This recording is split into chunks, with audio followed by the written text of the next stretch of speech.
Olá! No estudo de hoje, preste muita atenção que nós vamos ministrar na Palavra de Deus como vencer a ansiedade ou como lançar fora a ansiedade. Fique com a gente.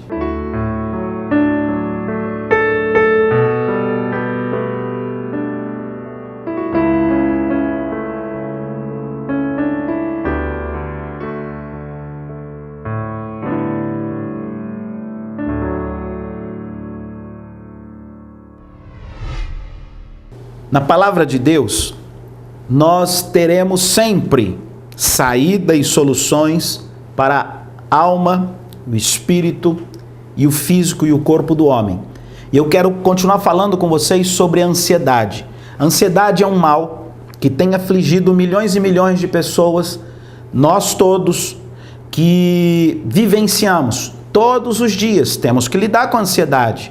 A cada minuto, a cada segundo, a nossa ansiedade dentro de nós está sempre querendo, estar no controle. E nós temos que fazer com que ela esteja sob o controle seu e não controlando você, os seus sentimentos, fazendo com que você perca totalmente o equilíbrio, fazendo com que você fique totalmente em pânico, em desespero, não sabendo lidar com tal situação. Então, a Bíblia diz o seguinte, que o Senhor, em várias situações, inspirou os seus discípulos para que aprendessem a lidar com a ansiedade. E uma delas, que está no livro de 1 Pedro 5, verso 7, diz assim: lançando sobre ele toda a vossa ansiedade, porque ele tem cuidado de vós, então seja sóbrio, ou seja, seja equilibrado, seja vigilante, porque o diabo, vosso adversário, anda rugindo como um leão, anda ao seu derredor, para o quê? Para devorar, para atrapalhar, interferir, ou seja, quando a minha alma não tem o controle, quando a minha alma não tem o equilíbrio certo, não tem resistência certa, é fato que eu vou sofrer as consequências, é fato que a alegria vai ser saqueada, é fato que o ânimo vai ser saqueado, é fato que o entusiasmo vai ser saqueado. Daí o porquê muitas pessoas começam e desistem. E vou te dizer,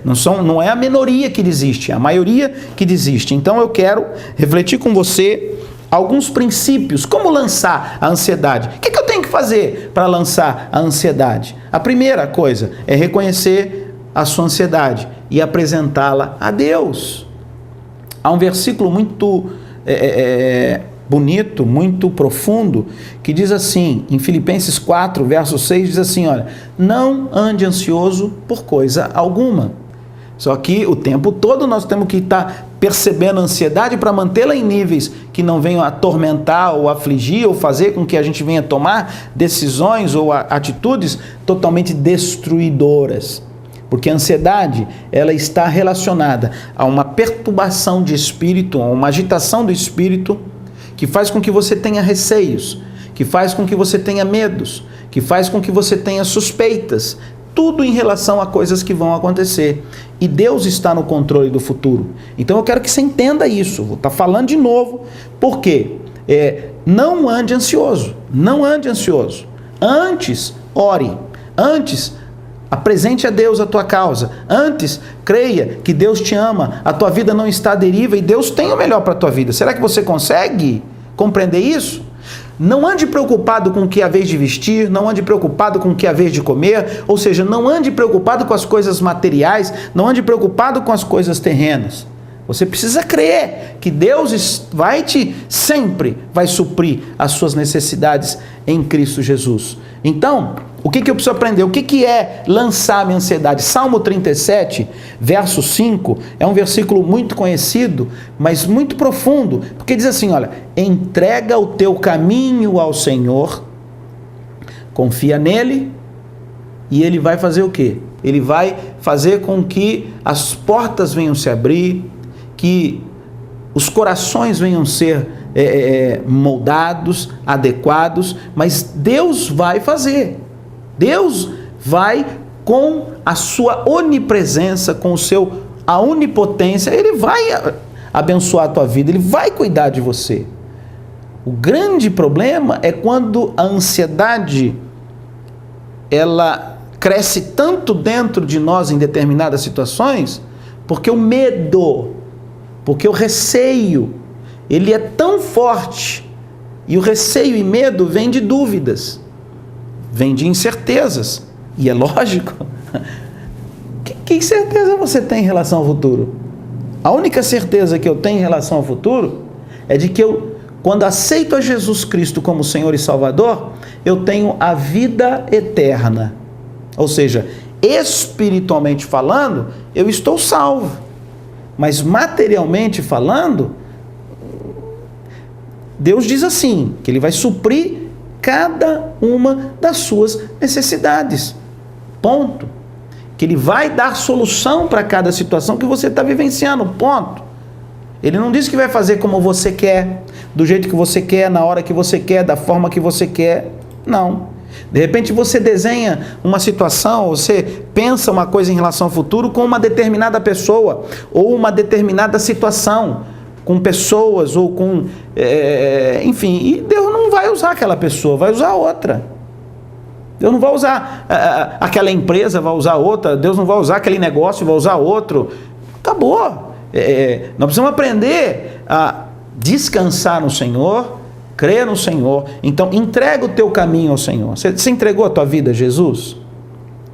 Ah, pastor, esse negócio de ser crente, esse negócio de igreja, esse negócio de ser certinho, eu não vou deixar de fazer isso ou aquilo. Meu, isso é tudo bobagem. Ser cristão não é ser religioso.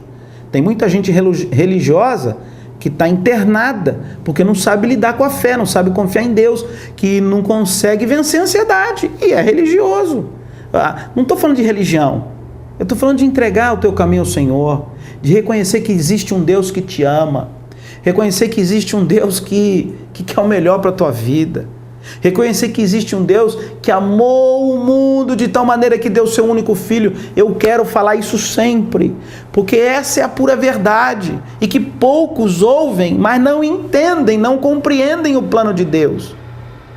Então, você precisa crer, Deus ama você, mas eu estou passando por uma situação difícil, não tem problema, Deus ama você do mesmo jeito. Deus ama você, e Ele quer o melhor para você. Então, eu preciso aprender a me relacionar com Ele. Então, primeiro passo, entregar o meu caminho ao Senhor, confiar. Confia que Ele está no controle absoluto da tua vida. Então, faz a tua parte, trabalha, levanta cedo, faz o teu melhor, busque conhecimento, estude, sabe? Faça a tua parte, mas confiando que a tua parte sozinha não é suficiente. A tua parte sozinha não. Tem muita gente que se coloca na posição de Deus. Tem muita gente que quer ser mais que Deus, sem perceber. Quer ser o pai de Deus, para ser mais importante que Deus. Então aí não vira, não vai funcionar. Na hora que vier a aflição, você não vai ter onde se segurar. Na hora que você tiver que enfrentar a morte, você também não vai ter onde se segurar. Porque o último inimigo a ser vencido, diz a Bíblia, é a morte. Então, não adianta. Nós temos que aprender a lidar com toda e qualquer situação. Então, nós temos que controlar a ansiedade. Então, primeira coisa, entrega o teu caminho, comece a perceber isso, não fique escondido nos seus medos, receios, confesse isso a Deus, ore a Deus onde você está. Você não precisa disso ou daquilo. Deus ama você e ouve a tua oração, aonde você está. Senhor, estou ansioso por causa disso, estou preocupado por causa disso, isso está me perturbando, isso está me trazendo inquietude, isso está me trazendo um medo, que tem gente que fica travado de tanta ansiedade. Então eu quero que você permita. Sabe por quê? Vamos ler. Eu quero ler em detalhe com você. Preste atenção, você vai abrir a sua Bíblia em Mateus 6, verso 25. Nós vamos ler junto aí, ó. Mateus 6, verso 25. Tem uma passagem muito bacana que vai nos ensinar a lidar com alguns princípios. Então vamos lá. Por isso vos digo, está escrito aí, não andeis ansiosos pela vossa vida quanto ao que haveis de comer ou beber, nem pelo vosso corpo, quanto ao que haveis de vestir. Não é a vida mais do que o alimento, e o corpo mais do que as vestes? Não andeis ansiosos pela vossa vida. Parece uma coisa dificílima, porque tudo que envolve a nossa vida em relação ao futuro é uma tendência de ficar preocupado, ansioso, de ficar inquieto. Mas a Bíblia diz, não fique preocupado quanto o que é a vez de vestir, o que é a vez de comer, o que você vai ter que enfrentar. Sabe por quê? É aí que entra aquele princípio. Eu não entreguei meu caminho ao Senhor, eu não entreguei a minha vida ao Senhor, Deus não ama, eu não estou à deriva, eu tenho um Deus que cuida de mim, eu preciso crer nisso, porque se eu não acredito, se eu não crer nisso, eu vou ler esse versículo, eu vou ler essa passagem e vou achar que isso aqui é uma filosofia, foi alguém que disse, mas não funciona. Mas a palavra de Deus funciona, ela funciona. Mas a Bíblia diz assim, qual é a pergunta que ele faz? Não é a vida, ou seja, não é a sua vida mais importante para Deus do que o que você vai comer, do que o que você vai vestir? Ele está querendo dizer o seguinte, não é a vida, a sua vida, o seu corpo não é mais valioso para Deus, não é para o homem, para Deus, do que as suas necessidades materiais e terrenas? É isso que ele está querendo dizer. As suas necessidades terrenas, por maiores que sejam, são nada comparado ao valor da tua vida diante de Deus. Fique com a gente, que é sobre isso que nós vamos continuar no próximo bloco.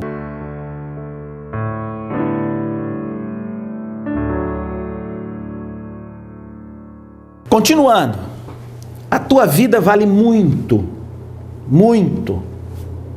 Você é uma pessoa valiosíssima. Você tem um valor inestimável, incalculável, por causa que Deus ama você, o homem não. Talvez alguém possa trocar a tua vida. Quantas vezes a gente vê nos noticiários aí, pessoa que mata o outro por bobagem. Quantas pessoas viciadas hoje, que talvez começou com uma ansiedade terrível. Quantas pessoas eu tenho atendido, preste atenção, porque não conseguem lidar com a ansiedade, vão para as drogas para poder conseguir relaxar. E o começo da droga pode até ser legal, pode até causar uma sensação bacana, mas o fim dela é terrível, é na marginalização e na destruição, só que isso leva anos. Quantas pessoas vêm a mim e falam, mas pastor, o que é isso? É só uma droga leve, é só uma coisa assim, mas no passar dos anos vão se atolando e aquilo já não satisfaz mais, precisa de mais pesado, enfim, a pessoa acaba se destruindo. Então o que eu quero dizer é o seguinte, não bobeia não, você precisa entender que Deus ama você, e a ansiedade ela só vai ser tratada mesmo se eu fizer o que a palavra de Deus diz. Lance sobre ele toda a vossa ansiedade, não ande ansioso pela vossa vida, pelo que haveis de comer ou vestir. Então vamos ver, vamos continuar lendo aí, só para você entender. Se você não acreditar que você tem valor, e que Deus ama você muito, muito, bastante, aí fica difícil, você precisa acreditar nisso. Então vamos lá, no verso 26, diz assim, observai as aves do céu, elas não semeiam, não colhem, nem ajuntam em celeiros, contudo o vosso Pai Celeste as sustenta. Porventura, não valeis vós muito mais do que as aves? Ou seja, de novo, a reflexão é aqui, você tem valor. Você é uma vida preciosa, seja homem, seja mulher, seja criança, seja velho, seja adulto, seja uma pessoa boa, seja uma pessoa ruim, mas arrependida pelos erros e as falhas que cometeu, você tem um valor inestimável. É importante isso ficar claro para você. E aí o que vai acontecer? Ah, Deus me ama e eu tenho um valor? Aí vem no verso 28, preste atenção aí. Então por que andas ansiosos quanto ao vestiário? Considerai como crescem os lírios do campo. Eles não trabalham nem fiam. Verso 29. Eu, contudo, vos afirmo que nem Salomão, em toda a sua glória, se vestiu como qualquer deles. O que ele está dizendo? Salomão é uma referência aqui, o seguinte, Salomão foi o homem mais poderoso da sua época, foi o homem mais rico da sua época, foi o homem mais sábio da sua época. Então presta atenção, um governante da maior nação do planeta, uma pessoa com muita riqueza pessoal e uma pessoa com uma sabedoria tremenda. Então, em tese, essa pessoa extremamente poderosa seria uma pessoa inabalável, segura. E a Bíblia está dizendo assim, ó, nem Salomão, com todo esse poderio que ele teve, sabe? Ele foi, com esse poder físico ou terreno, isso não deu a beleza, não deu a segurança que Deus dá para o homem. Não sei se você entendeu. Essa pergunta está falando isso. Ele está fazendo uma comparação. Nem a pessoa mais poderosa do mundo daquela época, então vale para a época de hoje também, tem tanta segurança quanto ao mais simples, ser cuidado por Deus. Todo poderio não fez Salomão vestir o que Deus faz no lírio. Então que comparação é essa? A pessoa mais simples, ou mais frágil, insegura, fraca, sem recursos, quando tem Deus, ela vai desfrutar da excelência na vida dela para a situação dela. Deixa Deus falar com você, vai. Deixa a palavra de Deus entrar um pouquinho nesse coração duro, nessa cabeça dura. Deixa de ser cabeça dura. Creia, Deus ama você. Pare de querer, eu não vou na igreja, eu não faço isso, eu não faço aquilo, eu sou pecador. É isso mesmo. Mas Deus ama você do mesmo jeito. O que Ele quer? Que o teu espírito seja um espírito mais quebrantado, que o teu coração seja um coração mais humilde, mais manso, porque aí Deus vai trabalhar. Eu vou continuar aqui, só para você entender como lidar e vencer com essa ansiedade. Veja bem, ora, verso 30 de Mateus 6. Ora, se Deus veste assim a erva do campo, que hoje existe e amanhã é lançada no forno, quanto mais a vós outros, homens de pequena fé. Então, se você está sendo engolido pela ansiedade, se você não consegue viver sem essa pressão, está faltando o quê? A tua fé está o quê? A tua fé está grande? A tua fé está forte? Ou a tua fé está pequena? Por isso que eu falo, entrega o teu caminho ao Senhor, confia nele, Ele tudo fará. Creia que Deus ama você. Mas vamos continuar aqui. Portanto, não vos inquieteis, perguntando que comeremos, que beberemos, ou que vestiremos. De novo, o que nos leva a um estado de ansiedade terrível, que incomoda, que perturba, é quando eu fico muito preocupado com as coisas terrenas, necessidade. Não estou nem falando de ambição, de querer amar, não estou falando disso. Estou falando das coisas do dia a dia mesmo, da simplicidade do dia a dia. Isso causa, e é natural. Quanto mais nós trabalhamos com, por exemplo, as técnicas que são aperfeiçoadas nas gerações cada vez mais eficientes, nas organizações e nas companhias mais excelentes, as técnicas que foram aperfeiçoadas, a mudança cultural que foi, é do planejamento. Ou seja, o planejamento faz com que dados, com que informações que você pegue, você desenha o futuro. E você vai, através do plano presente, caminhar no futuro. E a gente sabe que papel aceita tudo, né? Papel, você não consegue prever tudo quanto é imprevisto, mas as técnicas e os aperfeiçoamentos são tão altos hoje que a pessoa consegue realmente precisar o máximo possível, errar menos possível. Mas imagina o estado de ansiedade que essa turma fica. Eu convivo muito com líderes políticos, líderes empresariais, os executivos, vivem num estado de ansiedade quase que permanente, dá dó. Porque o nível de técnica e de planejamento em relação ao futuro é tão detalhado, é tão assim que bota a pessoa numa situação que ela fica como se tivesse plugado na tomada 24 horas por dia. Quem é que aguenta um negócio desse? Então, lógico que eu tenho que trabalhar com planejamento, eu tenho que trabalhar com tudo isso, mas eu tenho que lidar com isso, confiando em Deus, confiando que você não é super máquina, confiando que você não é o super tudo. Calma! Deixa Deus fazer algo por você, vai. Perceba o Espírito de Deus aí agora com você. Deus ama você. Deus ama você. E é Ele. O homem pode muito bem fazer planos para o futuro, mas o resultado final, quem produz, é o Senhor. Ele está no controle. Então, não se inquiete. Com tanto prazo apertado, com tanta coisa, sabe, eu falo isso para você e isso serve para mim também. O mesmo risco que você tem, eu também tenho.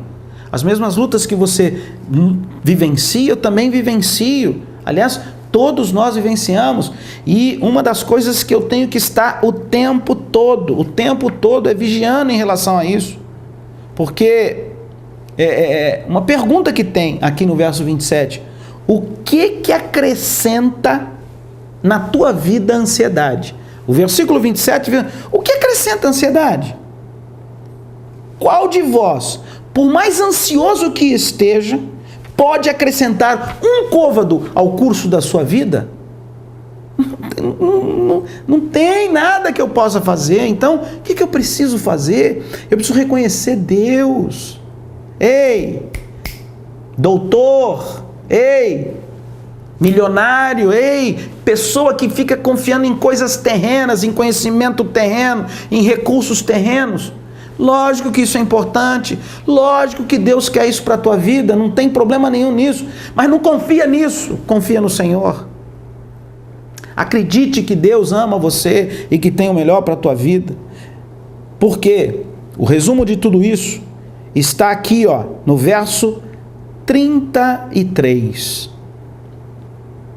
Preste atenção comigo. Buscai, pois, em primeiro lugar, o reino de Deus e a sua justiça, e todas estas coisas vos serão acrescentadas. Portanto, não vos inquieteis com o dia de amanhã, pois o amanhã trará os seus cuidados. Basta ao dia o seu próprio mal. Eu vou orar por você. Eu quero que você estude a palavra de Deus. A palavra de Deus vai ter conforto sempre para a tua vida. Assista aos nossos cultos via internet, www.renovaçãoemcristo.com.br. Olhe as mensagens, os nossos devocionais no nosso site. Tudo isso vai fazer com que a tua alma, ou seja, o teu emocional, não fique só com informações do mundo só, ou seja, do mundo que vivemos, mas que a tua alma possa ter um pouquinho de refrigério, de coisa leve, de coisa suave, que é a palavra de Deus. Deus ama você, nós também amamos você. Por trás desse programa há pessoas idealistas que nos financiam, que nos apoiam, porque tudo custa, não tem jeito, tem custo, mas sabe qual é o propósito? Levar a palavra que renova dia a dia, a palavra que vai trazer realmente um fortalecimento na tua vida. E eu fico muito feliz, porque centenas de pessoas mandam e-mails, escrevem e falam como essa programação tem abençoado a minha vida. Então eu quero orar por você agora, em nome de Jesus.